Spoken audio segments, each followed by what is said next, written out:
I'm Adrian Seet, and this is Nightline, the top stories. MACC says may call relevant PM, finance ministers over Spanco contract. And cops bust syndicate, providing online payment facilities for gambling syndicates.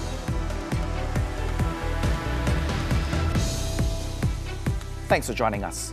The government will expedite the approval process for the new salary scheme for civil servants. Prime Minister Datuk Sri Anwar Ibrahim said a comprehensive study on the public service remuneration system is expected to be completed within the next 2 months before being presented to the Cabinet for final approvals. Anwar made the announcement when speaking at the Finance Ministry Staff Assembly on Tuesday. The Prime Minister had previously announced the government's commitment to rolling out the new salary scheme by the end of this year. Sebab itu saya mulakan, saya tidak mahu mengatakan ini sengaja dilengah-lengahkan. Sudahlah 12 tahun tunggu. Komiti lagi, komiti, dan ada coordinating committee, dan ada super coordinating committee, kemudian cabinet committee, kemudian komiti check by PM, jadi 15 komiti baru nak putus. Tidak. Kita ambil fast track. In August last year, the government announced that it was preparing to provide detailed information regarding the salary increment for approximately 1.3 million civil servants ahead of the tabling of the 2024 budget. In his speech at the Assembly on Tuesday, Anwar also announced that civil servants in grade 56 and below would receive an incentive payment of 2,000 ringgit on February 23rd. All government retirees will receive an incentive payment of 1,000 ringgit on the same day. At the same stage, Anwar emphasized that the reform of the government's policy in reducing leakage and improving governance enables additional aid to be distributed to the people. Kejayaan melaksanakan beberapa program termasuk penyasaran subsidi elektrik, pengapungan harga ayam, dan ini semua membantu untuk kita mendapat hasil yang lebih baik. Kemudian juga khidmat rakan-rakan dalam badan-badan penguasa, termasuk custom, LHDN dan lain yang boleh membawa hasil lebih baik, dan hasil ini seperti yang saya tunjukkan, buktinya kita boleh tambah lonjakan besar kepada rakyat. He added that the domestic policy is very critical in the government's efforts to develop the country towards good management in the economy. The Malaysian AntiCorruption Commission, MACC, will call all individuals involved in the decision to award the contract for supplying and maintaining government vehicles for Spanco Sdn Bhd to assist in their investigations. MACC Chief Commissioner Tan Sri Azambaki said this included the former Prime Minister and Finance Minister at the time, if necessary. Speaking after a function in Kuching, Sarawak on Tuesday, Azam said no charges had been made yet, as the investigation was still underway with more than 20 people being summoned for questioning. Saya tak nafikan memang ada juga yang disiasat dalam hal ini. Ada tak pendakwaan dia sekarang ni untuk Spanco ni? Belum lagi. Siasatan masih dijalankan dan kita perlu mengumpul banyak bukti lagi dalam kes Spanco ni. He pointed out that the history of the company being given the contract is one of the concerns in the investigation. According to him, the MACC also froze several bank accounts belonging to the company and several individuals related to the case involved. Spanco became the sole company holding the concession to supply and maintain government vehicles since 1993. Azam explained that the issue reported to the MACC is when there is a dispute following the cancellation of a contract to another company and how Spanco obtained the contract from then until now. The Education Ministry is looking into claims that the 2023 Sijil Pelajaran Malaysia SPM History Examination paper had been leaked. Education Minister Fadlina Siddiq said the necessary action would be taken if the allegation was found to be true. Jadi apa saja dakwaan tentang kebocoran ini kita akan siasat. Tapi dalam masa yang sama, saya minta untuk anak-anak tidak diganggu dengan berita-berita ini dan beri mereka ruang untuk fokus pada kertas-kertas yang sedang mereka lalui. Jadi kita akan siasat, kita ambil penuh tanggungjawab ini. She said this during a visit to SMK Nilai Impian in Nilai Negeri Sembilan on Tuesday. The minister added that the existing standard operating procedures, or SOPs, are sufficient to prevent issues of exam paper leaks. A syndicate offering online payment facilities for illegal gambling syndicates has been busted with the arrests of 10 individuals, including a Datuk Sri. Amongst the others detained included technicians, programmers and administrative personnel. The syndicate, which has been in operation since mid-2022, allowed gambling syndicates to provide online payment methods for all their customers. Police Anti-Money Laundering Criminal Investigation Division Head, Datuk Muhammad Hasbullah Ali, said the suspects aged 27 to 49 were detained in an operation conducted from January the 28th until 31st. Police also seized 9 mobile phones, 3 computer accessories, 4 sets of documents, 10 luxury vehicles and 325,000 ringgit in cash. 42 bank accounts with 18.2 million ringgit in funds were also frozen. Muhammad Hasbullah said investigations showed that about 40 illegal gambling syndicates use its services. He said the syndicate used a loophole found in the internet payment system to facilitate online gambling activities. Gamblers use the service to make payments and receive their winnings, while the syndicate earns a 2% commission on every transaction. He added that the police are working closely with Bank Negara Malaysia to identify and bring down other syndicates that offer online payment methods for illegal gambling syndicates. In Malacca, 6 men, including 5 police officers, were arrested at a house in Alor Gajah while processing ketum water late on Monday. Malacca Police Chief Zainul Samah said the suspects, including 2 senior police officers aged between 31 to 55, were arrested at about 11:30 p.m. In a statement, he said that the raiding team seized 5.2 litres of ketum water, packed in several bottles and wrapped in plastic, in addition to 2 police uniforms and a bowl. All the arrested officers are attached to the Malacca Police Headquarters. He said there would be no compromise with the officers engaged in disciplinary violations that may harm the reputation of the police force. Zainul added that necessary measures will be taken against officers who engage in activities that could undermine their credibility and erode the public's trust in the police force.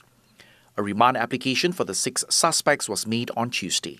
The case will be investigated under the Poisons Act 1952. The offence is punishable with a fine not exceeding 10,000 ringgit, imprisonment for a term of not more than 4 years, or both upon conviction. In other news, Selangor Police raided a container allegedly used as a drug processing lab in Kampung Bukit Cerakah, Klang, and detained 2 men on January 30th. Selangor Police Chief Datuk Hussein Omar Khan said that during the 3 p.m. raid, police seized 440 grams of crystal methamphetamine, 1.03 kilograms of liquid methamphetamine, and 53.03 kilograms of ephedrine powder. The suspects, a 22-year-old local man working as a delivery man and a 37-year-old foreign labourer who has no valid travel documents, were remanded until Tuesday. The remand order has been extended for another week. Police believe the illegal activity had been ongoing for over 2 months on a piece of land initially leased for processing oil. The case is classified under Section 39B of the Dangerous Drugs Act 1952. Kedah Police have reclassified their investigation into the death of a suspect after struggling with police in Langkawi on Thursday from sudden death to murder. Kedah Police Chief Datuk Fisul Saleh said he ordered the reclassification after the autopsy conducted found that the man had died from blunt force trauma to the head. Kita kena tengoklah dia punya kronologi itu berlaku, because laporan juga dibuat oleh pegawai-pegawai berkenaan di mana berlaku pergelutan tersebut. Jadi banyak, jadi saksi-saksi awam yang tengok masa kejadian tersebut pun kita ambil. He added that officers from the police headquarters have been ordered to take over from the Langkawi police in order to avoid any bias. Fisul said so far 13 people had come forward to give their statements to aid the investigation into the man's death, including 6 policemen who were involved and 7 witnesses at the scene. A video previously went viral showing several people believed to be policemen attempting to detain a man at a petrol station in Langkawi. Commenting further, Fiso said the man was arrested during Ops Tapis Khas by the Langkawi Police Narcotics Investigation Division on January 29th. He said police had tried to detain the 31-year-old suspect after he was spotted behaving suspiciously, but he had resisted the arrest, leading to a scuffle with officers. Inspections found a straw filled with powder believed to be 0.21 grams of heroin in the man's right pants pocket, and the suspect later tested positive for morphine. Fiso said police brought the suspect to the Kuah Health Clinic at 8 p.m. to treat his injuries, after which he became unconscious. The suspect was then referred to Sultanah Maliha Hospital in Langkawi and was held at the red zone of the emergency department's ward before he was pronounced dead. The wife of former Sarawak Yang di-Pertuan Negeri, Toh Puan Ragat Kurdi Taib, appealed to all parties, especially the people of Sarawak, to stop making assumptions and malicious accusations against her. According to Ragat, her only priority at this time is the well-being of her husband, Tun Abdul Taib Mahmud. In an open letter, Ragat appealed to all parties not to believe rumours that she was going to flee and take her husband out of the hospital without authorization. She said, although she is a foreigner, she is now a Malaysian citizen and will always be a citizen of this country. Ragat said she will continue with her charity work for the people of Sarawak after Taib has recovered. Therefore, she asked the people to pray for the health and well-being of the former Yang di-Pertuan Negeri. Meanwhile, the state police could not be reached for a comment regarding the matter. We're going for a short break. When we return, 11 dead in India fireworks factory blaze. Stay with us. Okay, today we fight for Malaysia. Jom na Jos. Harimau. Jos.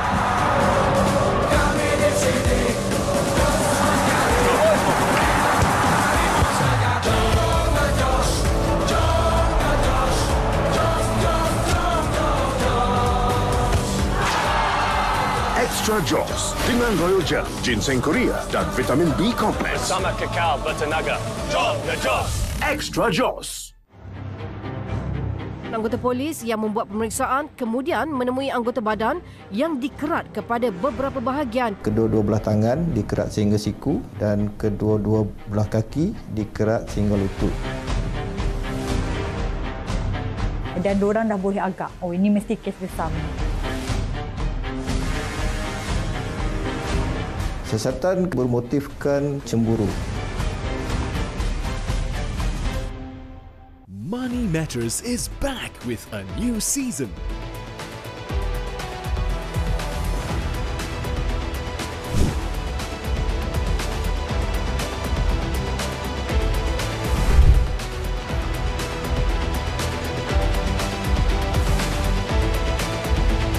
Your key insights into finance. Money Matters. Every Saturday, 5 p.m. Only on TV3 and stream now on Tonton.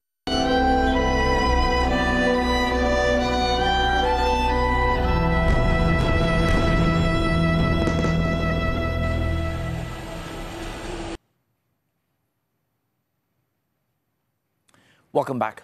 The Palestinian death toll in the Gaza Strip from ongoing Zionist attacks has risen to 27,585, with 66,978 others wounded, the Gaza Health Ministry said on Tuesday. In a press statement, the ministry said Zionist forces killed 107 Palestinians and wounded 143 others in the past 24 hours. They added that some victims still remain under the rubble because of the heavy bombardment and the lack of civil defense and ambulance crew. According to eyewitnesses, the army forces blew up a residential square and destroyed a house near the Nasser Governmental Hospital in Khan Yunis. The Palestinian Red Crescent Society said that it also evacuated about 8,000 displaced people from Al-Alma Hospital and its headquarters in Khan Yunis. Meanwhile, the United States Secretary of State Anthony Blinken has arrived in Egypt on his 5th regional tour since October last year, aimed at paving the way for an agreement between Israel and Hamas. Blinken was set to meet Egyptian mediators who, together with other Arab counterparts, have tried to put together a deal to end the vicious war. Meanwhile, Yemen's Iran-aligned Houthis fired missiles at 2 vessels in the Red Sea on Tuesday, causing minor damage to a cargo ship that was sailing off the coast of Yemen's Hudaydah.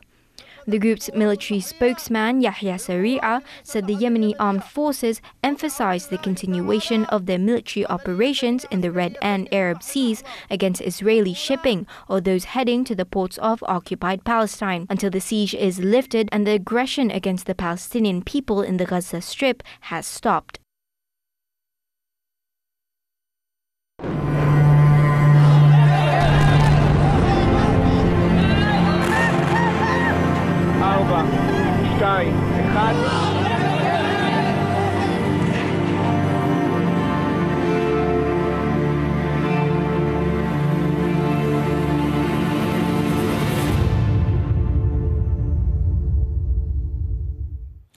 Buckingham Palace has announced on Monday that King Charles III has been diagnosed with cancer and is already receiving treatment that will prevent him from undertaking public duties in the immediate future. It was discovered when the 75-year-old monarch recently underwent treatment at the London clinic for a benign and large prostate. And although no further details were released about what type of cancer Charles has, Buckingham Palace said it was not prostate cancer. He said the king, however, remains wholly positive about his treatment. He began regular outpatient treatments on Monday, and although he has been forced to postpone public-facing engagements, he will continue with his constitutional role as head of state, including paperwork, his red boxes and private meetings. At least 11 people were killed and over 100 injured on Tuesday after a fire broke out at a factory in the Indian state of Madhya Pradesh. According to officials, the incident happened at the firecracker plant in the state's Harda district, and the magnitude of the blast was so huge it engulfed more than 50 homes near the factory. The death toll is likely to go up, as reports said around 200 to 300 people worked at the factory. However, it is unknown how many were inside at the time of the explosion. An ongoing rescue operation is still underway to determine the cause of the fire. However, reports said that there was a large quantity of gunpowder inside the factory that could have led to the explosion. Russia and China have slammed the United States for its recent airstrikes on targets in Iraq and Syria. Now, the two countries have accused Washington of raising the risk of regional escalation at a meeting of the United Nations Security Council. Moscow's UN ambassador Vasily Nebenzia alleged that the strikes were a U.S. attempt to flex its muscles. Nebenzia also accused the U.S. of seeking to draw Middle Eastern powers, including Iran, into a regional conflict. Meanwhile, Beijing's ambassador Zhang Jun echoed the concern about the escalating tensions. He stressed that the U.S. military actions are undoubtedly stoking new turmoil in the region and further intensifying tensions. Washington, however, said its attacks in Iraq and Syria hit targets linked with Iran's Islamic Revolutionary Guard Corps. On February 2 in Iraq and Syria.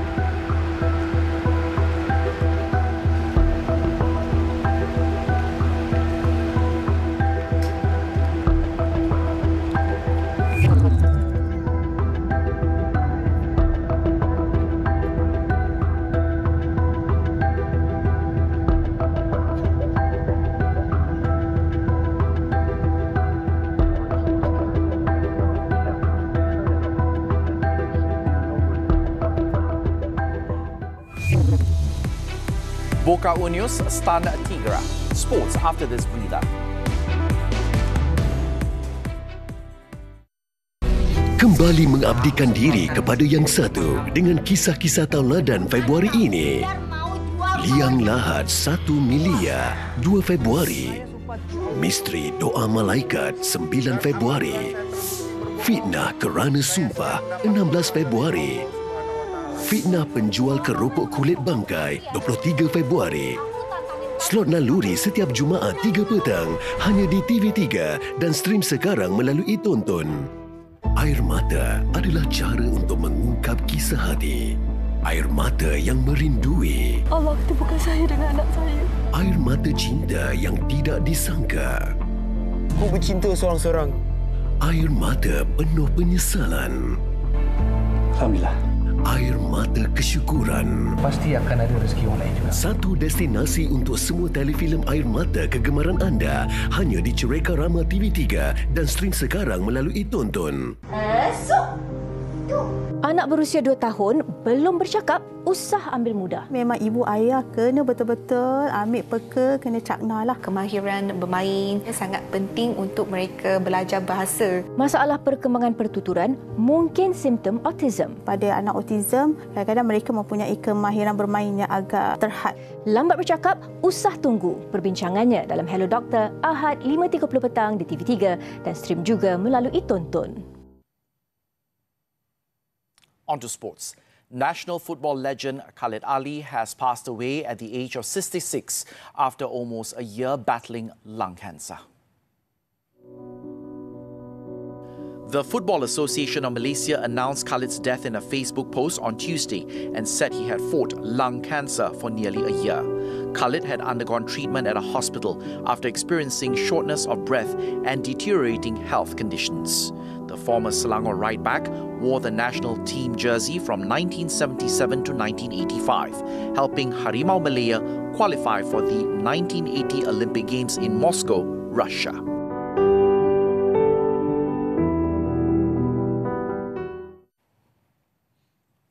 And still on football, Boca Juniors defeated Tigra 2-0 in the game Week 3 clash of the Argentine Primera Division. The visitors broke the deadlock in the 18th minute after Miguel Merentiel stole the ball at the centre of the field and broke into the box to send the ball home with a right-footed shot. Dario Benedito then sealed the win for Boca 5 minutes later after Merentiel provided him an assist from a clever pass. The 2-0 result remained until the final whistle as Boca moved to the 4th place of Group B with 5 points, while Tigra ranked second from the bottom of the group with 1 point after 3 plays. On to tennis, the Abu Dhabi Open. Beatrice Haddad Maya advanced into the second round with a straight sets win over wildcard Wang Ziyu. The 27-year-old Brazilian and Abu Dhabi semi-finalist last year in her tournament debut bested Wang 6-2, 7-6 in 2 hours and 8 minutes. With her win, Haddad Maya, ranked 13 in the world, has set up a meeting with Magdalena of Poland in the next round. In another match, Emma Raducanu continued her return from an 8-month injury layoff with an emphatic 6-4, 6-1 win over Marie Buskova to clinch her spot in the second round. 21-year-old Raducanu, a wild card in this year's edition, needed just 1 hour and 22 minutes to power past the world number 36 from the Czech Republic. The 2021 US Open champion will face second seed Ons Jabeur next. Coming up, 20,000 ringgit reward for leads into Zain Rayyan murder. Stay with us. Mereka hanya ada 7 hari untuk menyempurnakannya. Are you with me? Let's bring it in! Come on! Let's do it! Mengubah mimpi menjadi realiti dalam satu misi membina semula rumah yang baru. Beautiful village we're making. Got the custom tile in, cabinets are going in right now. Love it! Looking good! Extreme Makeover Home Edition setiap Sabtu 12.30 hari. Stream sekarang ditonton dan di TV3. Hujung minggu rasa sunyi je kalau tak tengok Cereka Ahad TV3. Kalau Aku Kaya 4 Februari. I love you so much. Kebaya Mehwah 11 Februari. Jodoh Tak Salah Alamat 18 Februari. Datin Glam 25 Februari. Dalam dulu hipokrit kau. Barulah ngam dapat tengok cerita Ahad di TV3 dan stream sekarang melalui Tonton. Ketika nyawa menjadi taruhan, hidupnya terikat dengan syarat yang harus ditunaikan.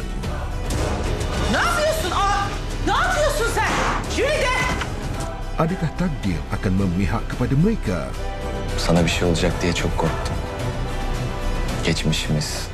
Annemin intikamı.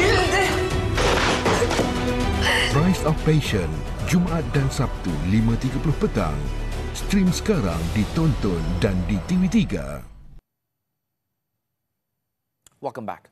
The Selangor Malaysian Crime Prevention Foundation, MCPF, is offering a reward of 20,000 ringgit to any party that helps the police catch the suspect who killed a 6-year-old autistic boy, Zain Rayyan Abdul Martin. Selangor MCPF Deputy Chairman Datuk Sri A. Taivigan said the reward would be channeled through the Selangor Police Headquarters.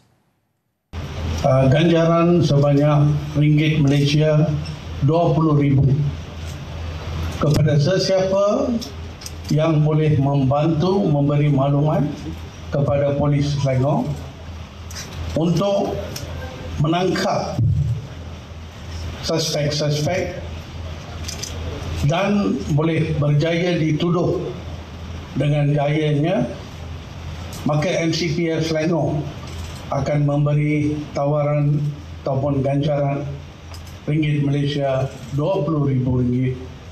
Taivigan said the move is an initiative of the Selangor MCPF. Taivigan, who is also the former Pulau Pinang Police Chief, attended the media conference, chaired by Selangor Police Chief Dato' Hussein Omar Khan.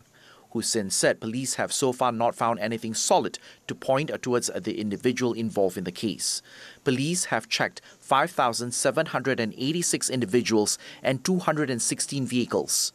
17 individuals were detained and 243 statements have been taken. In Terengganu, a headmistress has been remanded for 6 days in connection with false claims amounting to 1.3 million ringgit for the food and drink supplies to hostel students. Now, the order to remand the 46-year-old woman was issued by the Magistrates Court Senior Assistant Registrar Yohanis Muhammad Roslan on Tuesday.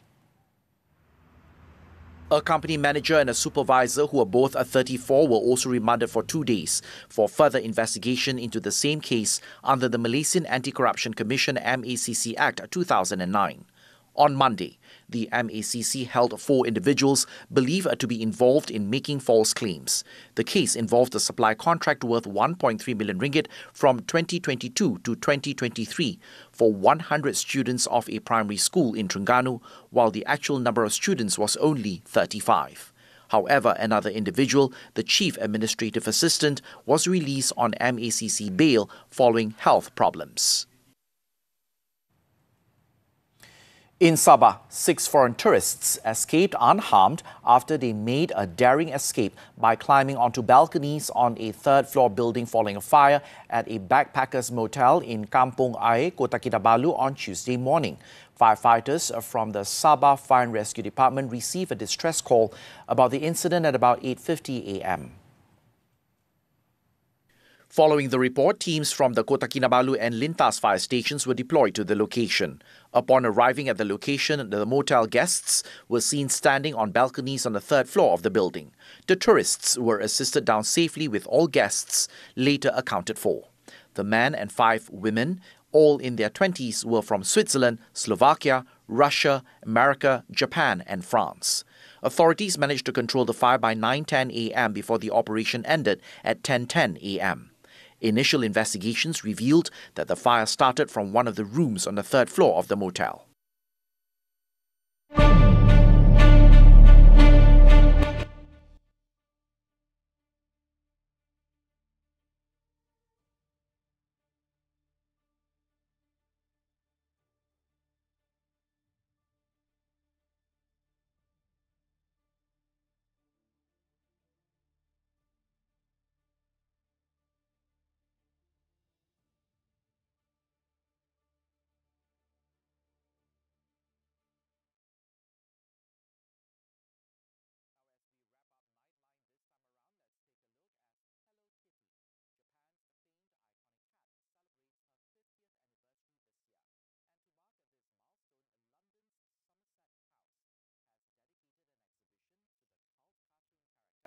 And all things cute. I'm Adrian Seet. Thank you for tuning in and stay safe, Malaysia.